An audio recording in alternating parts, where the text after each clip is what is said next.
Hi everybody, thanks for stopping by our community. I'm doing a little bit of a building project for animation.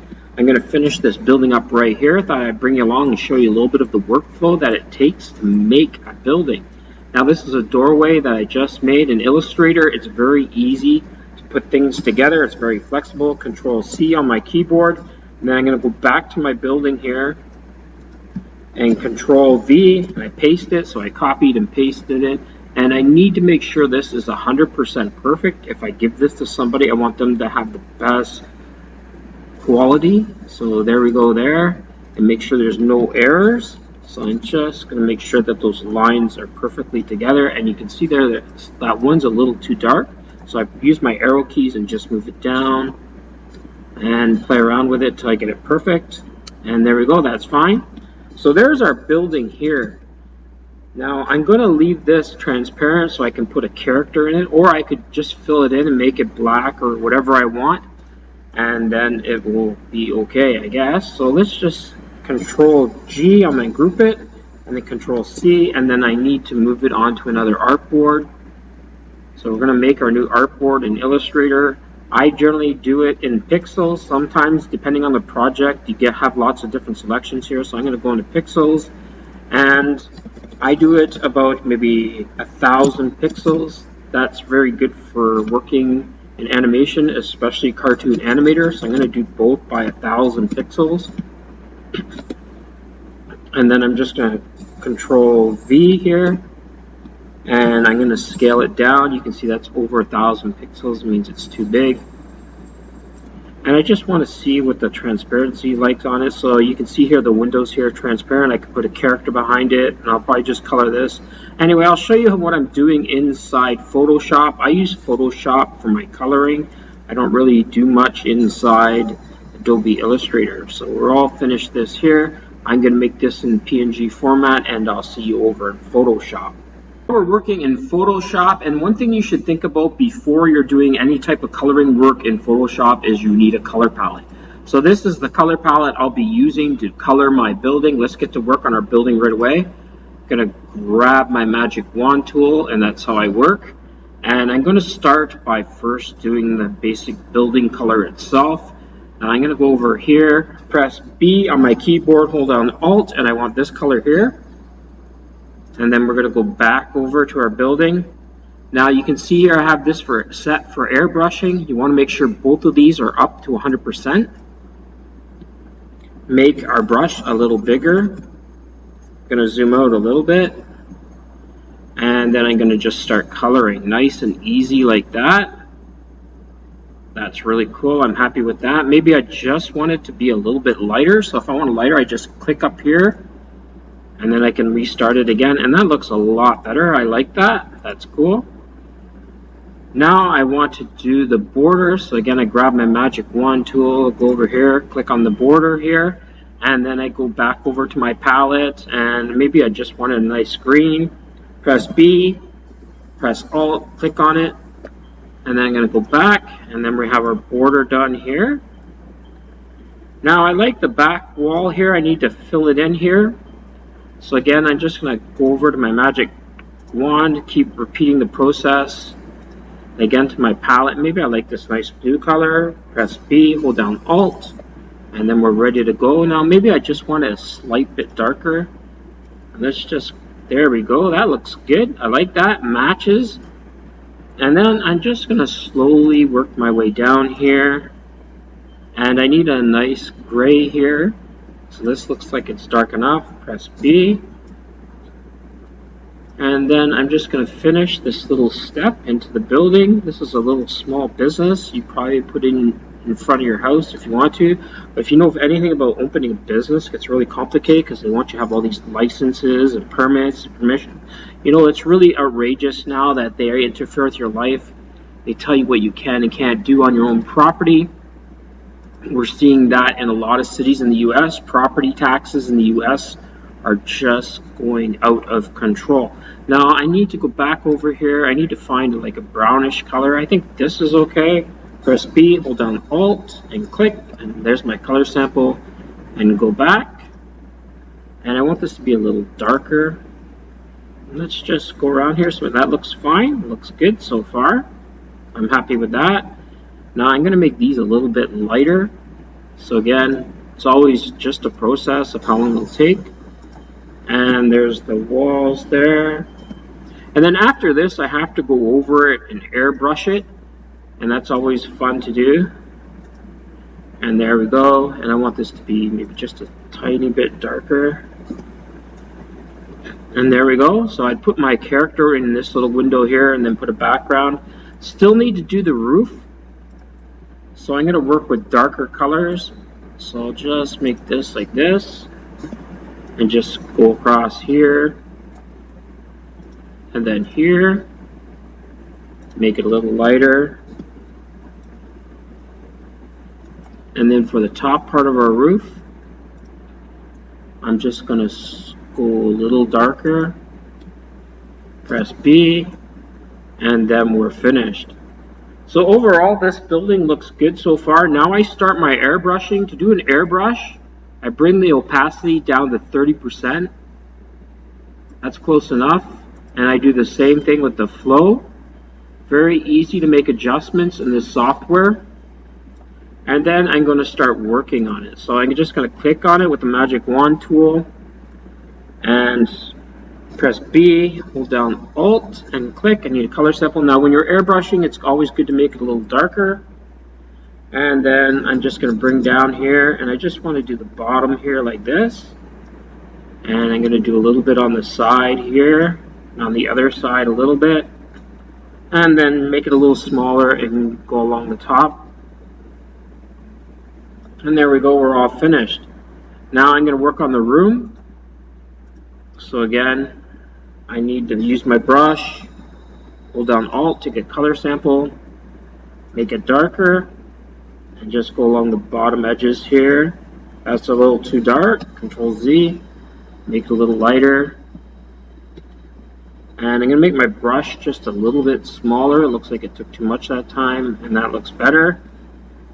Then go onto the floor, press B, hold down Alt, get a color sample, make it a lot darker, there we go. And then I'm just going to go along the edge again.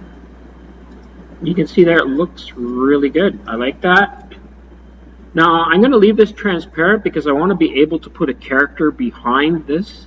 And then I'd put like a color behind it, a color wall. So I'm just going to quickly go into here, press B, hold down Alt to get a color sample, and just make this really dark. I'm going to zoom in. I need to pay attention to detail here. Press H on my keyboard, and then B again. And I just want to go along here. And I'm going to make it a little darker back here. Press H, and then B again. And there you go. I've painted that. It looks a little better now.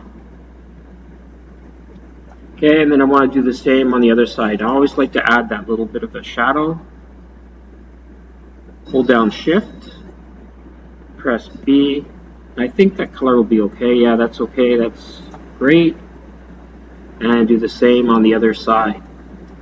So our building's almost done here. Now this is something you need to pay attention to. You can see here that didn't fully color. That's a bit of a problem, but I'll try and fix it.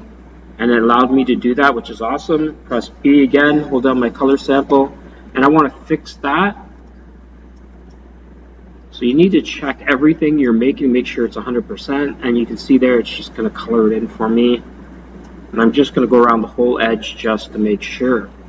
Now let's take a look at our building here from a distance, Control minus, and that looks awesome. I like that a lot. But I want to maybe add a little bit more of a shadow down here.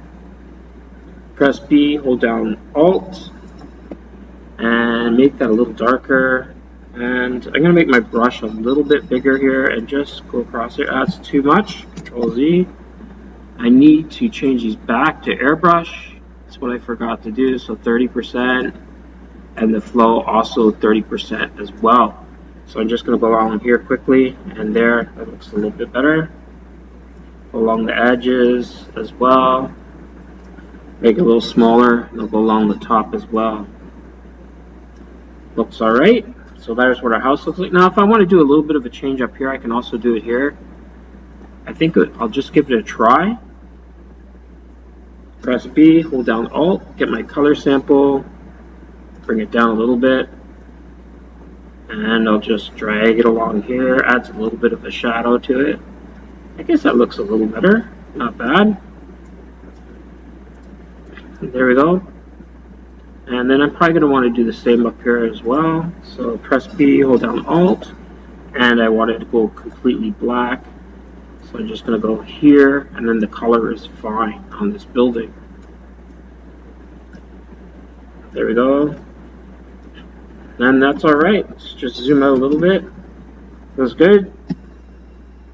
Control D to deselect. Now, if I wanted to make this a closed window where your character can't be seen, that's very easy to do. So I'm going to first save my first copy of it. So Control S on my keyboard, and it saves it. And then when I fill this in, so I'm going to fill in the window here. And a good color is like a bluish color. So I'll go here and I'll go as dark as possible. So maybe here will be fine. Press B on my keyboard to see what blue color looks like. And I got to remember to put everything up to 100%. And there you can see the window's closed here. Now I'm going to actually add a shutter on it later, but I want it to be a little bit more darker. There we go. Now if I want a little bit of a light reflection, I can just bring everything down to 30%. Doesn't need to be exact, but make sure you keep it under 40. And that looks fine. And I make sure I go a bit lighter. I'm going to scale down my brush a little bit, use my bracket keys, and I just go across here like this. And there you can see a little bit of a light reflection there. I didn't like that. Control Z. And I'm just going to go a little bit to like a gray area over here. And now let's give it a try. So again, just go across like that. You can see it just a little bit there. Not sure if you can see it on the screen recorder, but I hope you can. There we go. And there, a little bit of light reflection.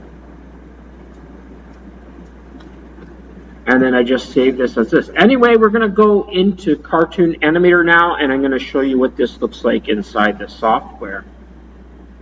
Now we're working in Cartoon Animator. Let's bring out our props here and have a look at them, see what they look like here. So we'll just grab our first one here.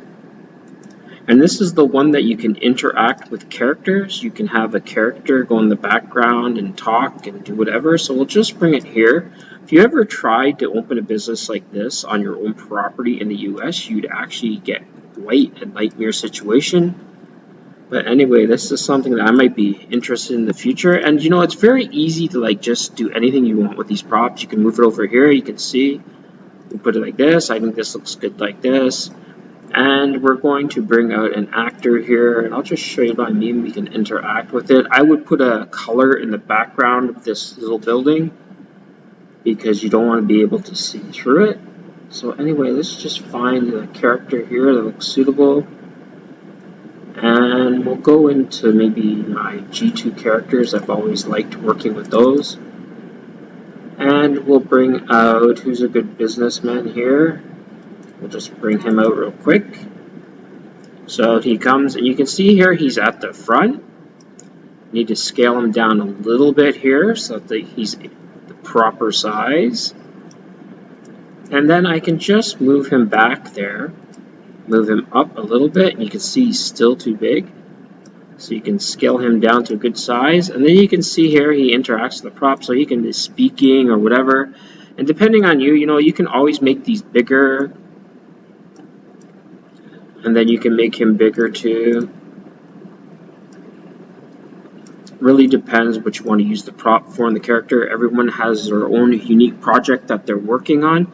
So he's finished there. He's a little bit interactive. You know, if I move him over here, I can't. But I can take him, move him to the front, move him in here, and just have him stand in the doorway. And then if I want him to interact with another character, just grab out another character here, it doesn't matter which one. We can have her inside the business, make her roughly the same height, move her to the back, and there we go. So you can see that's very easy animation. This is a really good prop.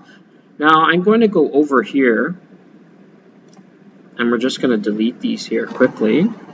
So they're gone in a flash. And we're going to grab our last prop here. And this is a static prop. There's not really much you can do with this one. So I'll show you what we can do here. You can just put it here. And again, scale it down to the size that you want. It's lots of fun to create new things. However, it's really hard to sell things online. There's a lot of things you need to consider. But anyway, we'll get into that another day. And then I'm going to grab my favorite character here. Just go back here. I'll show you one of the action heroes. I like them a lot. Even though they're not G2, they actually are good characters. So we'll just bring him out here and scale him down. Make sure he fits in there. So he's going to go very small now. Now that looks too small, so what I would do is I would have to make some changes to this character himself. So I'm just going to go into the 2D motion key editor, which is right here. Brings it up, and I want his arms to go down a little bit. So I just, right like that, move it down, and do the same thing on the other side there. Make sure it's on the first keyframe when I do that.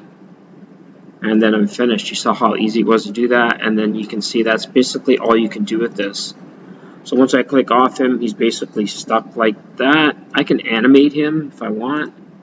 So I need to remember he's a G3 character. We'll do this real quick. So we'll just find G3 humans and male character, and he's a front facing. And we'll just have him just do something like this. Looks fine. You can see he's angry and he's lecturing someone about his business. Anyway, this looks really good. I'm going to offer one of these props for free. I think I will give this one here, or I'll give the other one. Really depends.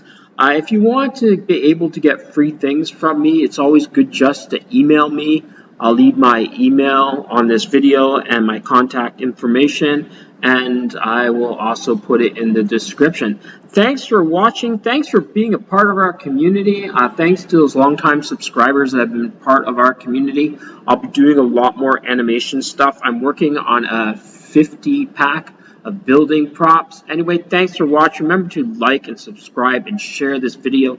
Very important to keep creators that actually give a good value to the YouTube community. Thanks for watching. Bye-bye.